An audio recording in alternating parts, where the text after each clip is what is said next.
Eu não estou, isso aqui é uma crítica, né? Por isso que eu já perguntei, antes dele chegar, quando eu estive com ele aqui antes, eu perguntei, você é de São Paulo? Ele disse, não. Então eu fiquei mais tranquilo em falar. Então eu te pergunto, esses nossos colegas que fazem esses projetos, tem alguma coisa? Eu vi ali na relação de países, vocês esqueceram Portugal. Quase todos nós aqui viajamos para a Europa via Portugal. Por que desapareceu Portugal? É falta de conhecimento de alguma coisa? Por que desapareceu Portugal dali da relação? Eu, Rodrigo? São certas coisas que acontecem e o movimento é grande. A presidente disse que gostaria que a TAP fosse vendida para uma empresa brasileira. Ela disse isso. Porque todo o nosso movimento internacional para a Europa é via TAP. Né? Agora, será que querem que a Air France seja a dona do negócio lá? Ou as empresas americanas? A TAM disse que não viaja mais para Paris, coisa nenhuma, vai viajar só para São Paulo, para a Europa? O que está acontecendo? Alguma coisa não está bem explicada. Então, na vez de você aqui, está aqui, ser o nosso ensinador, porta-voz, de lá da ANAC, conta para nós, nós não queremos saber isso, já vimos tudo, já aprendemos tudo. Conta para nós aqui com carinho, aqui entre nós, o que está havendo mesmo, quais são as prioridades e que não são, Rodrigo? Conta para nós, a gente quer saber, para se podemos ter esperança de uma melhoria da nossa vida de velho. Obrigado.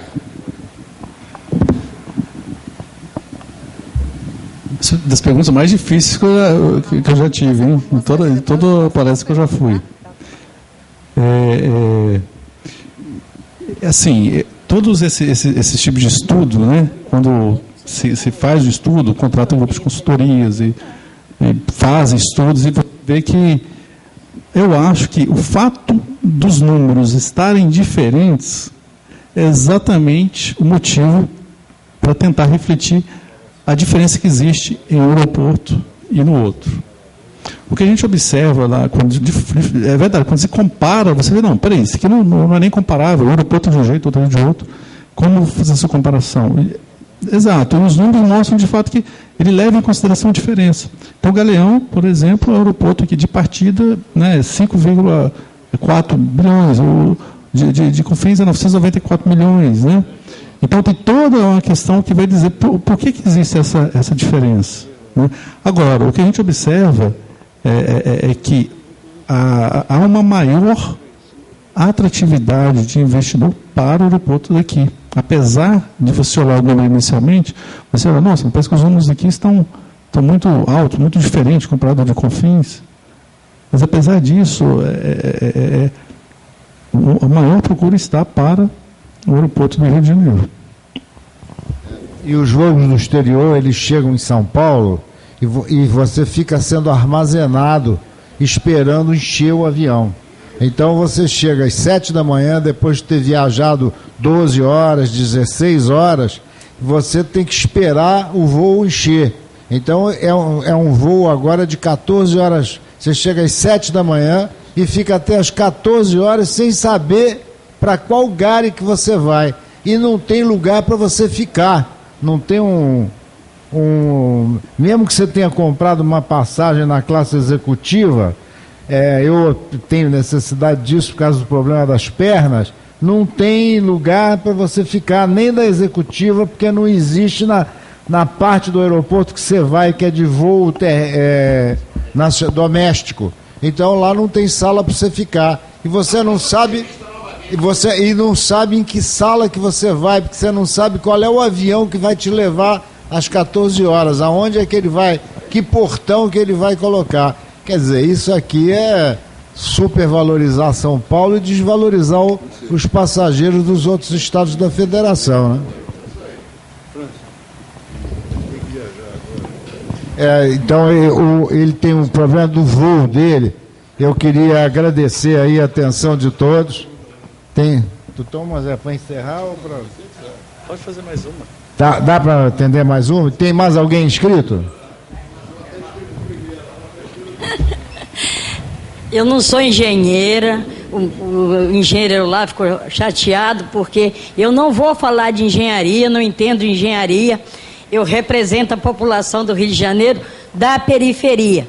Então, e estou lá na luta do Biacanga com os bairros. Eu queria perguntar para a ANAC se eles não se preocupam em fazer essa discussão com a população. Para isso nós estamos aqui. A gente mediaria essa discussão, iria lá para os bairros, discutir com a população e até explicar para eles por que isso tem que acontecer. Porque a pessoa que vai perder a casa, ela se agarra no que ela tem, que é o barraco dela. Então, seria importante, já que a ANAC é a que coordena esse trabalho, por que a ANAC não faz audiência pública lá com aquele povo e explica? Porque seria muito mais interessante do que a gente ir fazer parar o Galeão, fazer o mundo descobrir que está tendo um massacre com a população da periferia. O clube está à disposição para fazer audiência pública da ANAC aqui. Eu me orgulho muito de nós sermos parceiros. A Federação das Associações de Moradores do Rio criou um fórum de mobilidade urbana, por isso eu estou aqui, porque isso é mobilidade. E nós estamos discutindo, e o clube nos dá assessoria. Me perguntaram a semana passada o que dessa nossa parceria. Eu falei, eu não sei nada, mas quando eu preciso de uma interferência, eu tenho engenheiro aqui dentro do clube para me fazer todas as respostas. Então, por que a gente não leva essa discussão para a população, para ela poder entender por que tem que tirar eles dali e passar para outro lugar? Era só esse pedido que eu queria fazer para a ANAC. Estou indo para o Galeão, tenho reunião lá agora, em Tubiacanga, para dizer alguma coisa para aquele povo que eu tive aqui e qual seria a resposta que a ANAC poderia me dar agora. Rodrigo, eu sei do seu voo. Eu queria só fazer um comentário breve e agradecer a sua presença, porque foi muito boa essa participação. A questão da concessão é uma solução. Agora, a concessão, ela tem que ser uma coisa que venha atender ao interesse da população. Por exemplo, o concessionário tem que ser alguém do ramo. Não pode ser um banco, que o banco quer o lucro lá para os seus acionistas, né? Aí eu teria aqui duas perguntas, mas são rápidas, sobre essa concessão. Bom, já se falou no risco dos empresários, e eu acho que o Abílio colocou 6,46, eu acho que os empresários que entram nesse empreendimento, eles merecem todo o respeito, né? Porque vão assumir um risco, né? E uma coisa que a gente tem percebido nessas concessões são, por exemplo, o período de concessão do Galeão é 25 anos. Essa é uma das perguntas. Qual a possibilidade dessa concessão vir a ser prorrogada sem uma nova licitação? Essa é uma coisa. A outra é que quando esse concessionário ganha a licitação, aquela licitação para ele vira uma commodity, porque daqui a 2 anos ele negocia com a empresa X, a empresa Y, essa concessão. Essa é a minha pergunta. Quais são as respostas da ANAC para que isso não aconteça? Ok. Eu vou começar pela primeira pergunta, lá de Tubiacanga. O que acontece? É um ponto muito sensível, essa questão do Tubiacanga, e é um ponto eminentemente político. Quando a gente fala de desapropriação, de moradores e tal, então, ou remoção, ou tem desocupação, tem N nomes que os juristas utilizam para isso. Ele é um item eminentemente jurídico, político, porque não basta você, assim, você quer dar uma solução econômica para algum empreendimento, não basta você fazer aquela realocação, pegar o pessoal, dar um valor monetário de dinheiro e tchau, pronto. Não, isso não é o suficiente. Você precisa ver, hoje em dia, esse tipo de ação não se cabe mais. Hoje em dia você precisa, quando você vai fazer um tipo de ação dessa, você tem que ver qual é a atividade econômica dessa comunidade. Né? Identificar essa atividade econômica, se o governo for fazer alguma ação de remoção, de desapropriação, ele, além de pagar o valor, ele tem que qualificar aquele pessoal para que exerça uma outra profissão, se onde eles foram ser recolocados não puder exercer aquela atividade econômica que eles exercem hoje. Então, não basta, a solução não é uma solução somente econômica, e só remove, paga aqui o valor correspondente e tchau. Não. Hoje já há uma corrente, já evoluiu o ponto de vista disso, de você, além da questão financeira, tem a questão social, da realocação também no mercado de trabalho. Né? Então, é um campo mais amplo que se discute. Por ser uma questão eminentemente política, o órgão que é responsável hoje, que está respondendo perante a sociedade, que está, até onde eu sei, que chegaram aí na comunidade, é a Secretaria de Aviação Civil, que hoje é chefiada da Secretaria de Aviação Civil, o ministro Moreira Franco. Ele está à frente desse processo. Então, assim, a minha sugestão é isso: por ser eminentemente político e ter várias questões sociais afetas que envolvem uma integração com o município e com o Estado. Então, quem responde pelo governo federal é a própria Secretaria de Aviação Civil, que é o Ministério do Governo Federal. Ele tem que ser a questão endereçada especificamente para ele que está à frente disso. Nós, como agência reguladora, a gente sim podemos reportar esse questionamento para eles, que em todo momento é reportado. E de fato, já houve mudanças, né? Aquela mudança que eu falei da falta de obrigação da terceira pista de Galeão, isso não é a ANAC não, agora a ANAC não vai ter terceira pista, não. Foi o governo que falou, olha, em função das contribuições, então já tira essa terceira pista.